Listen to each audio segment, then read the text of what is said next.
Hello everyone, welcome to ज्ञानम परम बलम जीपीपी। सो हम वीडियो स्टार्ट करते हैं। First of all, national science day is celebrated every year on 28th February to commemorate the discovery of Raman effect. तो हमें ये याद रखना है कि भारत में नेशनल साइंस डे 28 फरवरी को मनाया जाता है और इस दिन सर चंद्रशेखर वेंकट रमन ने रमन इफेक्ट की खोज की थी, जिसके लिए उन्हें 1930 में नोबेल प्राइज भी दिया गया था। तो हमें ये याद रखना है कि साइंस डे कब मनाया जाता है, 28 फरवरी को। और क्यों मनाया जाता है? क्योंकि श्री चंद्रशेखर वेंकट रमन ने इस दिन रमन इफेक्ट की खोज की थी और पहली बार नेशनल साइंस डे 1987 में मनाया गया था। और एक और चीज जो हमें याद रखने लायक है कि 2021 की थीम क्या है। थीम क्या थी? Future of science, technology and innovations, impacts on education, skills and work. So हमें आजकल एग्जाम्स में थीम भी पूछ ली जाती है। Next is recently a group of Buddhist monks in Tawang district has opposed the Arunachal Pradesh government renewed push for hydropower project। तो Arunachal Pradesh government Arunachal Pradesh में Tawang district में हाइड्रो पावर प्रोजेक्ट्स अप्रूव कर रही थी, जिसे वहां के बुद्धिस्ट मॉन्क्स अपोज कर रहे हैं। तो इनका अपोज करने का बेसिकली दो रीजंस हैं। पहले कि ये तवांग रीजन जो जहाँ पे ये है वो नेस्टिंग ग्राउंड है एंडेंजर्ड ब्लैक नेक क्रेन का।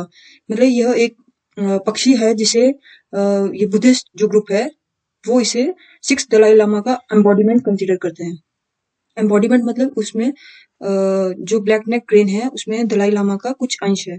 तो ये मोनपा एक कम्युनिटी है वहां पे अरुणाचल प्रदेश में, जो वेस्ट कमांग और तवांग एरिया में वहां पे रहते हैं। तो ये हम देख सकते हैं, ये वेस्ट कमांग है और ये तवांग एरिया है। तो यहाँ पे हाइड्रो पावर प्रोजेक्ट बन रहा है जिसे अप्रूवल मिल गया था, लेकिन ये लोग वहां पे इसे अपोज कर रहे हैं। और वैसे भी हमने अभी देखा है कि जितनी प्रकृति के साथ छेड़छाड़ अगर हो रही है तो इससे हिमालयन का जो इकोसिस्टम है वो काफी खराब हो रहा है। जैसे हाल ही में उत्तराखंड ट्रेजेडी हमने देखी, तो वो भी इसी का ही एक कारण है। नेक्स्ट इज इसरो ने 2021 का अपना पहला जो मिशन है वो लॉन्च किया और ये PSLV C51 से लॉन्च किया गया और इसमें ब्राजील की जो अमेजोनिया 1 सैटेलाइट है उसे लॉन्च किया गया तथा इसके साथ अमेरिका की 13 सैटेलाइट्स भी लॉन्च की गई। तो हमें याद रखना है कि ये इसरो का 2021 का फर्स्ट मिशन है और लॉन्च ये PSLV C51 से लॉन्च किया गया और ब्राजील की अमेजोनिया 1 सैटेलाइट भी इसे लॉन्च की गई। तो ये सारी चीजें इसमें याद रखने लायक है। तो जो ब्राजील की जो अमेजोनिया सैटेलाइट है ये वहां पे जो ब्राजील में अमेजोन जो फॉरेस्ट है उसे मॉनिटर करने के लिए है। तो ये आप याद रख सकते हैं। और ये PSLV का ये 53rd मिशन है। तो ये सारी चीजें हमें याद रखनी है और PSLV की फुल फॉर्म भी आप याद रखें तो ये ठीक रहेगा, polar satellite launch vehicle. Next is ये जो मिशन है इसे लॉन्च किया गया सतीश धवन स्पेस सेंटर श्रीहरिकोटा से। और ये सारे भी इंपॉर्टेंट इसमें याद रखने लायक चीजें हैं कि इसमें भगवत गीता का एक डिजिटल फॉर्मेट भी भेजा गया इसके साथ। इसरो के चेयरमैन है श्री के सिवन और इसरो का हेडक्वार्टर है बेंगलुरु में और इसरो एस्टेब्लिश कब हुआ था? 15 अगस्त 1969 में। श्रीहरिकोटा है आंध्र प्रदेश में। तो हम इसकी लोकेशन देखते हैं। तो ये आंध्र प्रदेश है, जैसे कि आप देख सकते हैं ये आंध्र प्रदेश है और ये जो एरिया चेन्नई से थोड़ा ऊपर है यहाँ पे श्रीहरिकोटा है। Next is prime minister Modi को हाल ही में global energy and environment leadership award मिला है। तो ये अवार्ड इन्हें इनकी कमिटमेंट के लिए दिया गया है, जो इनके एनवायरमेंट के लिए ये काम कर रहे हैं और सस्टेनेबल एनर्जी के लिए जो ये काम कर रहे हैं उसके लिए इन्हें ये अवार्ड सेरावीक ग्लोबल एनर्जी के द्वारा दिया जाएगा। नेक्स्ट इंपॉर्टेंट है कि UN ने बांग्लादेश को लीस्ट डेवलप कंट्रीज की कैटेगरी से प्रमोट करके इसे डेवलपिंग कंट्रीज में शामिल कर लिया है। मतलब बांग्लादेश पहले लीस्ट डेवलपिंग कंट्री के उसमें आता था कैटेगरी में, लेकिन अब इसे प्रमोट करके डेवलपिंग नेशंस में कर दिया है। मतलब इसने कुछ ऐसे क्राइटेरियाज फुलफिल कर लिए हैं जिससे अब ये लीस्ट डेवलप्ड कंट्री नहीं बल्कि एक डेवलपिंग कंट्री आ गया है। जिसे वैसे इसने बांग्लादेश ने जैसे 2018 में फुलफिल कर लिया था इन क्राइटेरियाज को, लेकिन अब इसे रिकमेंडेशन मिली है इस कैटेगरी में आने के लिए। नेक्स्ट हमारे पास है कि हाल ही में क्विकरल सिमंड्स जो वर्ल्ड यूनिवर्सिटीज रैंकिंग रिलीज करता है उसने एक रैंकिंग रिलीज की है जिसमें वर्ल्ड की बेस्ट यूनिवर्सिटीज में से भारत की 12 यूनिवर्सिटीज को शामिल किया गया है। 12 यूनिवर्सिटीज के साथ साथ 25 प्रोग्राम्स भी हमारे ऐसे हैं जिसे टॉप 100 में जगह मिली है। तो हम इसमें यह याद रख सकते हैं कि 12 इंस्टीट्यूट्स में कौन कौन सी हैं, ऐसे थोड़ा ध्यान रखने के लिए IIT Bombay, IIT Delhi, Madras, IIT Kharagpur और ये आप इसे याद रख सकते हैं। पर मेनली हमें याद रखना है कि इसमें 12 हमारी यूनिवर्सिटीज हैं और बेस्ट यूनिवर्सिटी इनके अकॉर्डिंग कौन सी है, MIT USA and then Harvard. और इसके इसके अलावा रशिया एंड चाइना की भी परफॉर्मेंस में सुधार हुआ है। नेक्स्ट है वन लाइनर है कि अभी हाल ही में राज्यसभा टीवी और लोकसभा टीवी जो अभी पहले अलग अलग थे, इन दोनों को मर्ज करके एक नया टेलीविजन चैनल बनाया गया है जिसका नाम होगा संसद टेलीविजन। तो आप इसे डायरेक्ट याद रखें कि जो नया इन्हें मर्ज करके बनाया गया है उसका नाम है संसद टीवी। नेक्स्ट है कि यूनाइटेड जनरल असेंबली ने 2023 को इंटरनेशनल ईयर ऑफ मिलेट्स घोषित किया है। तो ये मतलब कि कोई भी ईयर जब हमें उसे मतलब एक पर्टिकुलर वो देते हैं, थीम होती है या फिर एक पर्टिकुलर ईयर उसे घोषित किया जाता है, तो इट मीन्स कि उस पर्टिकुलर सब्जेक्ट के बारे में उस ईयर में अवेयरनेस फैलाई जाएगी और जो कोई प्रोडक्ट है मान लीजिए तो उसे प्रमोट किया जाएगा।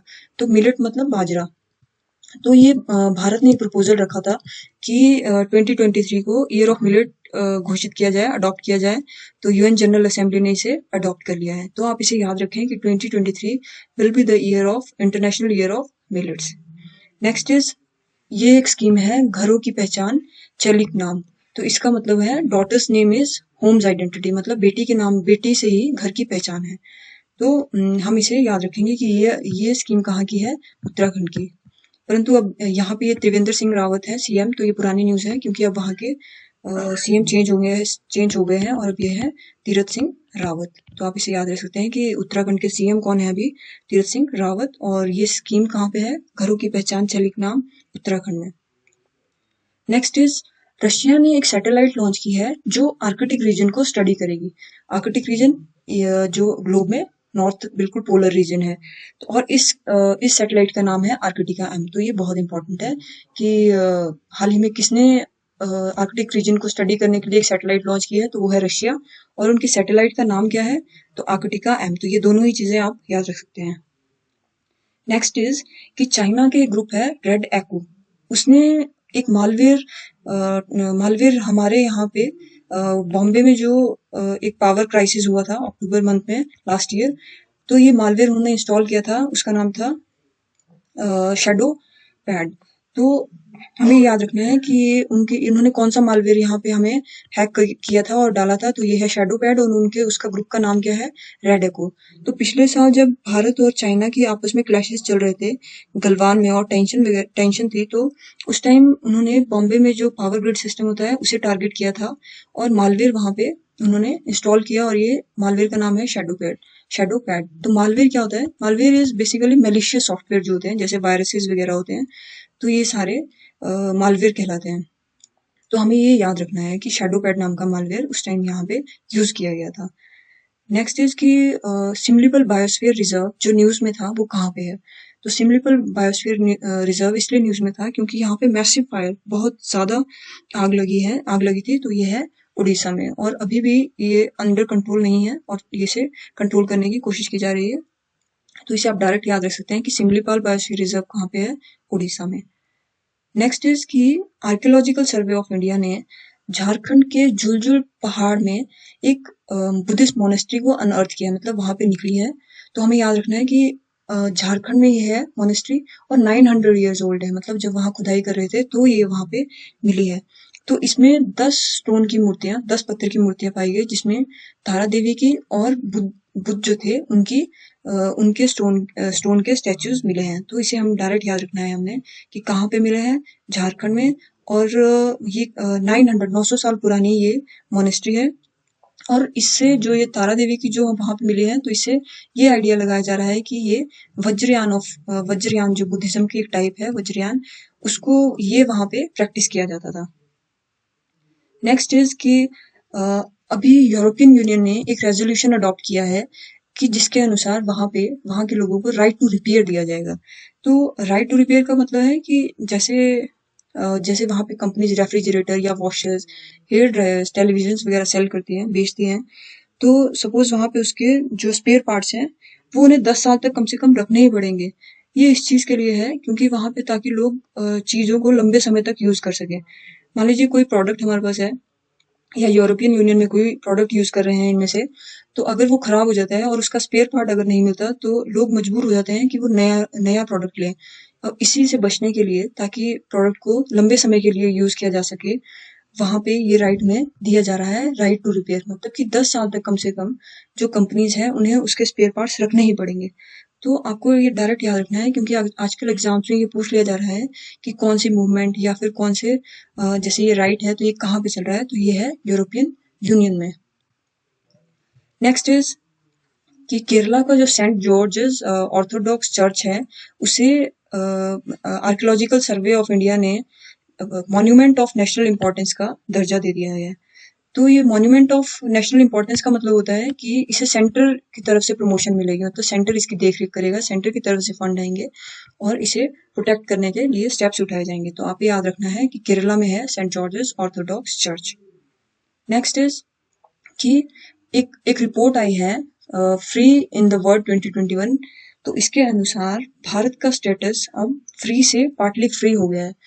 तो ये रिपोर्ट के अनुसार वर्ल्ड में डेमोक्रेसी को किस देश में कितनी डेमोक्रेसी है उसके अनुसार मेजर किया जाता है कि लोगों के पास कितनी पावर है, और इसके अनुसार भारत को डीग्रेड कर दिया गया है, डाउनग्रेड कर दिया गया है। पहले यहाँ पे हमारी डेमोक्रेसी फ्री थी, लेकिन अब ये पार्टली फ्री हो गई है। तो भारत का रैंक पिछले साल तक था 67, इस साल 67 और पिछले साल ये था 71। तो इसके अनुसार अभी हमारा ग्रेड जो थोड़ा नीचे आ गया है और स्कोर हमारा नीचे चला गया है। तो इसमें इसके अनुसार सबसे ऊपर जो है फिनलैंड, नॉर्वे एंड स्वीडन, ये इनका रैंक फर्स्ट आया है, और तिब्बत एंड सीरिया ये हमारे पास लास्ट में है, सबसे लास्ट में। तो इसे पब्लिश करता है यूएसए का एक human rights watchdog freedom house. वैसे ये वहाँ की गवर्नमेंट का है, परंतु हम इसे याद रखें तो अच्छा होगा, क्योंकि एग्जाम्स में कई बार पूछ लेते हैं। तो ये इन्होंने किस बेसिस पे इसे जज किया है, जैसे कि उनके अनुसार भारत में मीडिया की फ्रीडम पे चेक लगा है, और हिंदू नेशनलिस्ट इंटरेस्ट के लिए गवर्नमेंट काम कर रही है, इंटरनेट की फ्रीडम रिस्ट्रिक्ट हुई है। जैसे कि अभी हमने देखा था कि JNK में जब 370 आर्टिकल 370 को इम्प्लीमेंट किया गया था, तो वहां पे काफी टाइम तक जो इंटरनेट की सर्विसेज थी उसे सस्पेंड कर दिया गया। तो कोविड रिस्पॉन्स में भी जैसे किसी पर्टिकुलर ग्रुप को टारगेट किया गया, और जैसे प्रोटेस्ट वगैरह हुए, किसान आंदोलन वगैरह चल रहे हैं, तो उस सब को क्रैकडाउन हो रहा है, उस पे उसे रिस्ट्रिक्ट किया जा रहा है। तो इन सब चीजों पे के कारण ही हमें इसमें डाउनग्रेड किया गया है। इन सब चीजों को काउंट करके इन्होंने हमें डाउनग्रेड, भारत की रैंकिंग को कम कर दिया है। नेक्स्ट इज वेरी इंपॉर्टेंट कि ministry of housing and urban affairs ने एक रैंकिंग रिलीज की है ईज ऑफ लिविंग इंडेक्स की। यह ईज ऑफ लिविंग इंडेक्स 2020। तो इसके अनुसार भारत में अलग अलग स्टेट्स को या फिर सिटीज को रैंक किया है कि कहाँ पे कौन सी सिटी बेस्ट है रहने के लिए। तो इसमें दो कैटेगरीज बनाई गई है, एक है मिलियन प्लस कैटेगरी है, और एक है लेस देन मिलियन कैटेगरी। तो दो चीजों को इसमें रैंकिंग दी गई है। First is municipal performance index, और दूसरा है जो ईज ऑफ लिविंग, जिसमें सिटीज को रैंकिंग दी गई है। तो म्यूनिसिपल परफॉर्मेंस इंडेक्स में 111 म्यूनिसिपैलिटीज को काउंट किया गया है, जिसमें दिल्ली को 3 अलग अलग उसमें किया गया है। एक एनडीएमसी है, न्यू दिल्ली म्यूनिसिपल काउंसिल, और 3 इसमें म्यूनिसिपल कॉर्पोरेशंस को भी काउंट किया गया है। तो टोटल मिला के 111 है। तो इन क्राइटेरियाज पे से मेजर किया गया है services, finance, policy, technology and governance. तो जो मिलियन मतलब 10 लाख, तो 10 लाख से जो ज्यादा वाली कैटेगरी है उसमें इंदौर बेस्ट एमर्ज हुआ है। इंदौर सबसे अच्छी म्यूनिसिपैलिटी है, फिर सूरत एंड देन भोपाल। आपको बेस्ट याद रखनी है, सबसे इंपॉर्टेंट वही है कि MPI मतलब म्यूनिसिपल परफॉर्मेंस इंडेक्स में इंदौर बेस्ट है, और लेस देन मिलियन वाली मतलब 10 लाख से जो कम है उसमें NDMC मतलब new Delhi municipal council best है।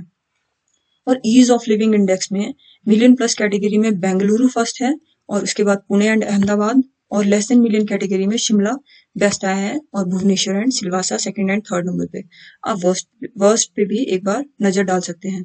तो जो ईज ऑफ लिविंग इंडेक्स है, इसमें 30% जो वो है क्राइटेरिया, वो 30% जो वहाँ के सिटीजन्स की परसेप्शन है, मतलब कि वहाँ के लोग क्या सोचते हैं, वहाँ की जनता जो उनकी राय भी इसमें काउंट की गई है। तो वेटेज 30% सिटीजन परसेप्शन को दिया गया है, और 70% ओवरऑल। जैसे कि इसमें ये मेजर किया गया है कि वहाँ की एजुकेशन कैसी है, स्कूल्स प्रॉपर है या नहीं, हेल्थ फैसिलिटी है कि नहीं, हॉस्पिटल्स कितने दूर है, हाउसिंग कैसा है, शेल्टर कैसा है, एनर्जी कंजम्पशन, ये सारी चीजें इसमें मेजर की जाएंगी। इस बेसिस पे ये क्राइटेरियाज हैं जिसके अनुसार इन्हें रैंकिंग दी गई है। तो आप इन सारी चीज़ों को याद रखने की कोशिश करें और मोर इम्पोर्टेंटली जो फर्स्ट नंबर पे है उन्हें तो याद रखें। नेक्स्ट इज यूएनईपी की एक रिपोर्ट आई है। जो भी यूएन की रिपोर्ट्स आती हैं वो हमारे लिए इम्पोर्टेंट हो जाती है, या रिपोर्ट्स या फिर यूएन के कोई भी डेज वगैरह ये काफ़ी इम्पोर्टेंट हो जाते हैं। तो यूएनईपी है यूनाइटेड नेशन एनवायरमेंट प्रोग्राम। तो इसकी एक रिपोर्ट आई है जिसके अनुसार विश्व भर में 17% का जो फूड है वो वेस्ट हो जाता है। तो 2019 में 17% फूड जो है वो वेस्ट हुआ था कंज्यूमर लेवल पे। कंज्यूमर मतलब कि हम जो है, तो जैसे 11% हाउस होल्ड में मतलब घरों में, 5% सर्विसेज सेक्टर और 2% बेचते जो दुकान वगैरह होती है उस पे। ये टोटल मिला के 17% जो खाना है वो वेस्ट हो जाता है। और 69 मिलियन यानी कि 690 मिलियन यानी कि 69 करोड़ तक लोग हंगरी थे। 2019 की ये कैलकुलेशन की गई है। Next is zero discrimination. तो 1 मार्च को जीरो डिस्क्रिमिनेशन डे या फिर शून्य भेदभाव दिवस के रूप में मनाया जाता है। तो ये भी एक यूनाइटेड नेशंस का डे होता है, तो इसलिए हमें ये याद रखना इंपॉर्टेंट हो जाता है। तो ये थीम इसकी 2021 की थी, एंड इनइक्वालिटीज। तो आप इसे याद रखें कि 1 March is zero discrimination day. Next हमें याद रखना है, वन लाइनर है सारे। 11th एडिशन ऑफ राष्ट्रीय संस्कृति महोत्सव। तो राष्ट्रीय संस्कृति महोत्सव 2021 कहाँ पे हुआ? मुर्शिदाबाद, वेस्ट बंगाल में। अगला है, जापान ने मिनिस्ट्री ऑफ लोनलीनेस अभी हाल ही में अपॉइंट किया है, क्योंकि वहां पे सुसाइड रेट जो है वो बहुत ज्यादा इंक्रीज हो गया है ड्यू टू कोविड क्राइसिस। तो इसे टैकल करने के लिए वहां पे मिनिस्ट्री ऑफ लोनलीनेस अभी अभी अपॉइंट किया गया है। तो आप इसे ऐसे याद रख सकते हैं कि आपको एग्जाम में पूछा जा सकता है कि हाल ही में मिनिस्ट्री ऑफ लोनलीनेस कहाँ पे अपॉइंट किया गया है, तो इसका जवाब होगा Japan. Next is national commission for scheduled cast. इसके जो चेयरमैन है विजय संपाला को अभी अभी अपॉइंट किया गया है। तो Vijay Sampla is the new chairman of national commission for scheduled caste. Again it's a one liner. Next is कि अहमदाबाद का जो मोटेरा स्टेडियम है, मोटेरा क्रिकेट स्टेडियम है, उसे उसका नाम चेंज करके नरेंद्र मोदी स्टेडियम रख दिया गया है।